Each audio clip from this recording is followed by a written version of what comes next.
Bem-vindos ao Saúde Max, o programa que conecta você com tudo o que tem a ver com saúde e bem-estar aqui nos Estados Unidos. Eu sou Caterine Okubo, empresária no ramo de saúde, e hoje vamos falar sobre um tema essencial, que é o papel do intestino no nosso corpo. Você sabia que ele é conhecido como o segundo cérebro?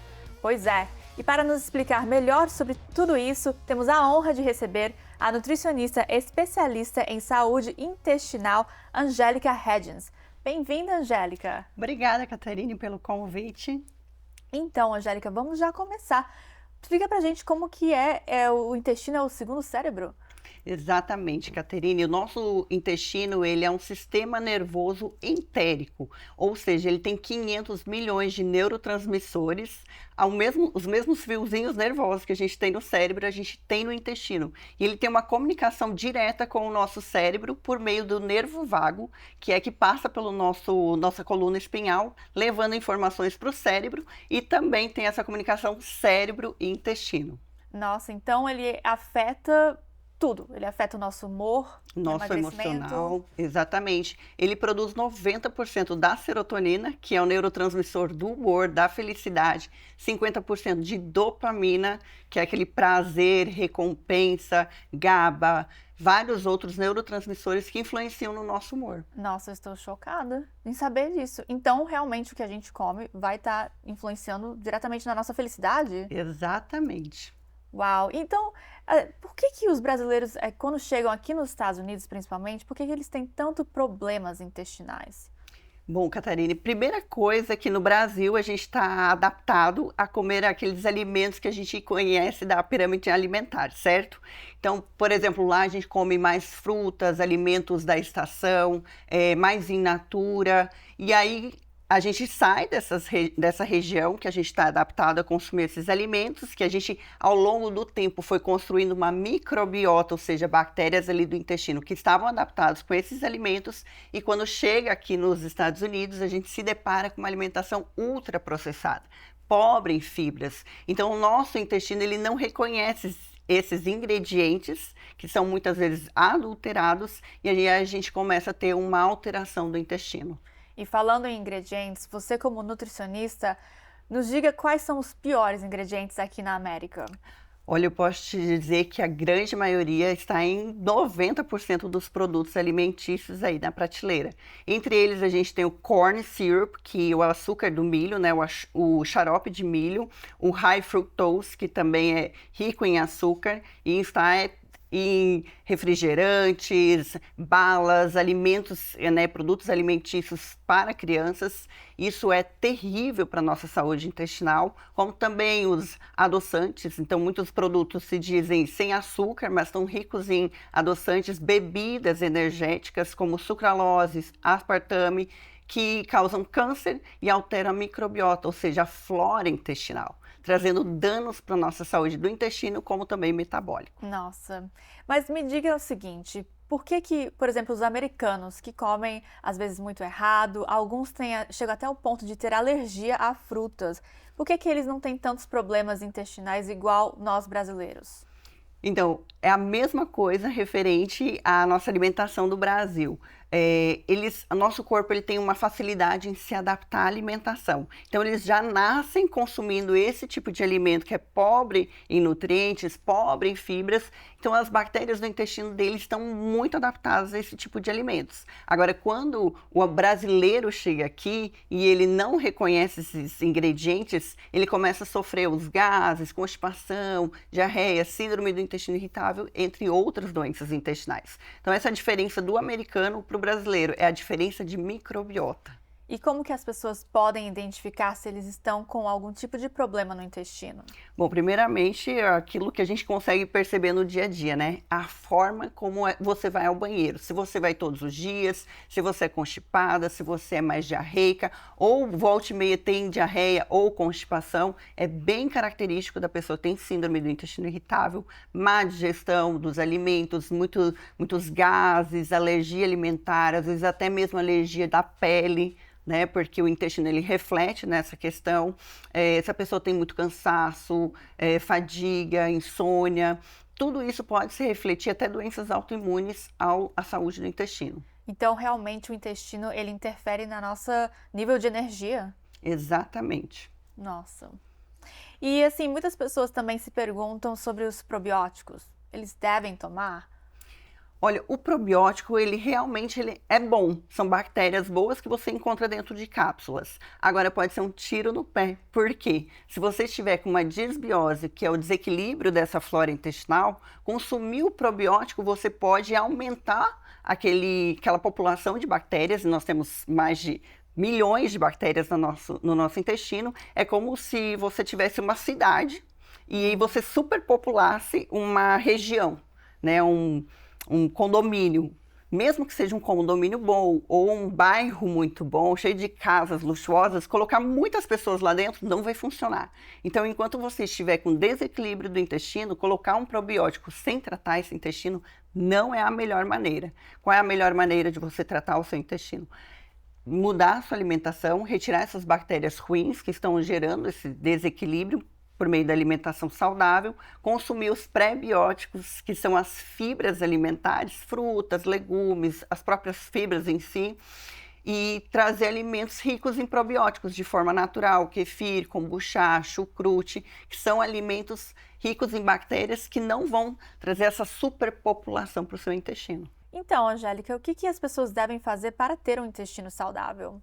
Bom, o que não se deve deixar de consumir é a água. Esse é fundamental. 70% do nosso corpo é água. Então, para o nosso corpo sobreviver, ele vai tentar puxar muita água para as funções do nosso organismo. O que vai sobrar para as fezes? Nada. Por isso que as pessoas ficam muito ressecadas, né, constipadas. Então, beber bastante água. Qual é a quantidade ideal? 1 litro de água para cada 20 quilos de peso. 60 quilos, 3 litros de água. Outro alimento que a gente deve incluir, né, é as fibras, alimentos ricos em fibras, frutas, legumes, vegetais, sementes, que são considerados pré-bióticos, que são alimentos para as bactérias, que são os probióticos, e alimentos ricos em probióticos, uma alimentação mais saudável, e tratar esse intestino retirando aqueles alimentos ultraprocessados, que é o que vem inflamando esse intestino e causando as doenças. Então, Léo, você viu aí? Bastante eu água. tomo muito água. Eu tomo muito água. Cerveja é igual água, né? Bom, voltando aqui também, uma outra dúvida popular que está muito na moda é esse detox intestinal. Realmente funciona ou é só moda?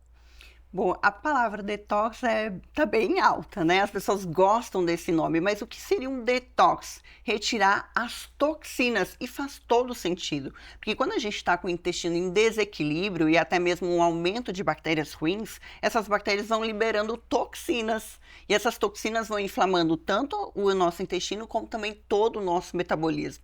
Então, realmente fazer um detox do intestino não é tomar um suco verde, mas sim retirar aqueles alimentos que estão inflamando e gerando um aumento de bactérias ruins, patogênicas. As patogênicas são aquelas que geram doenças, e aí consumir os alimentos que seriam detox, ou seja, que iriam eliminar esse excesso de fezes, sujeiras e promover uma saúde intestinal. Então tem que ser de uma forma saudável, até o detox, né? Exatamente. E para os brasileiros que estão aqui nos Estados Unidos, como que eles podem manter os hábitos saudáveis fora do Brasil? Bom, isso eu ouço muito. Eu não sei o que acontece com o meu intestino, que eu fiquei constipada ou com diarreia e cheia de gases, sendo que eu como as mesmas coisas do Brasil. Uma coisa que a gente tem que ficar muito alerta aqui nos Estados Unidos é os ingredientes que a gente encontra nos alimentos, que a gente não tinha no Brasil ou consumia muito esporadicamente. Então, identificar dentro dos alimentos os ingredientes e não olhar somente a capa, os rótulos desses produtos, que muitas vezes a indústria acaba nos enganando. Verdade, né? E um outro grande incômodo que os brasileiros sentem quando chegam aqui nos Estados Unidos é muitos gases, né? Não é, Léo? Eu como muito feijão e tem muito gás, muito. E você, como especialista, o que você sugere para melhorar isso? Bom, a gente tem vários motivos para ter esses gases, né? Em primeiro lugar, é o desequilíbrio dessa flora, dessa microbiota intestinal, que é gerada por conta dos alimentos ultraprocessados, que é o corn syrup, né, o açúcar que a gente encontra aqui nos Estados Unidos, na grande maioria dos produtos, inclusive, Caterine, nas fórmulas de bebê a gente encontra. Então, imagina uma mãe que não tem condições de amamentar o filho, acaba dando essas fórmulas, já acaba gerando ali uma disbiose, né, esse desequilíbrio de bactérias. Porque as bactérias, quando elas estão em desordem, desequilíbrio, elas fermentam. E essa fermentação gera o quê? Os gases. É como fermentar uma cerveja ou qualquer outro produto, né? Ele vai ter aquela fermentação, esses gases. Então, esses gases vão gerando ali os desconfortos, então o intestino ele vai dilatando e muitas vezes a pessoa vai achando até que está engordando. E na verdade é só um inchaço abdominal. Então, essas bolhas diárias vão ali gerando constrangimento, né, dores abdominais, até às vezes gases muito fétidos. E aí, essa disbiose é a que já gera uma lesão na parede do intestino, que a gente chama de leaky gut. Essa leaky gut é como se fosse uma parede do intestino que tem uns furos. Então, o intestino, ele serve também para digerir os alimentos. Ele libera a enzima digestiva. Ali, quando vai passando o alimento pelo intestino, ele vai liberando essas enzimas e fazendo uma digestão, uma quebra dos alimentos. Só que quando o intestino ele está inflamado, ele não consegue produzir de forma eficiente e aí a pessoa consome algum tipo de açúcar ou o que a gente chama de food map, que são os feijões, inclusive, né, que são fibras mais resistentes, ou algum tipo de açúcar, como lactose, e aí ele não tem condições de digerir, porque ele está inflamado, e aí esses alimentos eles passam como se fossem macromoléculas, uma molécula muito grande, e vai irritando a parede do intestino, gerando mais gases. Por isso que quando às vezes a pessoa consome lactose, frutose, ou qualquer outro tipo de ingrediente com dificuldade na digestão, ela tem esses gases. E aí é aquela questão. Isso tudo a gente encontra na maioria dos alimentos aqui nos Estados Unidos. Então, se o brasileiro ele não se atentar a esses alimentos, cada dia mais ele vai piorando a saúde do intestino dele. Nossa. E para finalizar aqui, como nutricionista, quais seriam as suas 3 maiores dicas para quem quer melhorar a saúde do intestino hoje? Bom, nunca ache que é uma simples diarreia, uma simples constipação ou aqueles gases que estão te incomodando. Isso reflete muito na saúde intestinal. Então, é beber mais água, consumir alimentos mais in natura, descasque mais e desembale menos, retire aqueles alimentos ultraprocessados, cheios de conservantes, edulcorantes, flavors, que isso tudo vem causando os problemas. Então, só de a gente retirar o problema e trazer mais alimentos in natura, o seu intestino vai recuperar muito rápido. Então, as pessoas têm que prestar muita atenção nas embalagens, né? Porque Exatamente. todos os ingredientes que você falou estão em todos os produtos. Os óleos refinados também acontece muito de ter, porque é um tipo de preservante, né, que dura mais tempo na prateleira, esses alimentos, e eles acabam inflamando a parede do intestino. Fora os adoçantes, esses açúcares invertidos que geram o desequilíbrio da nossa microbiota. Então, realmente, o caminho é as pessoas procurarem, assim, comidas naturais, orgânicas, naturais, nada de enlatados, embalados. Praticamente ir no Farmer's Market mesmo para achar as comidas. Angélica, muito obrigada por essas dicas valiosas. Para quem quer conhecer mais sobre o seu trabalho, como que eles podem te encontrar? Bom, no meu TikTok, no meu YouTube é Angélica Rendes e no Instagram Angélica Rendes 1. Muito obrigada, Angélica. E, gente, eu amei aprender aqui sobre esse assunto. E para você que está em casa, nos mande suas perguntas via o nosso site e as nossas mídias sociais que estão aqui na tela. Eu sou Caterine Okubo e até o próximo episódio, todos os sábados, às 7h30 da noite, antes do resumo do Américas no Ar, aqui na Record Américas. Beijos!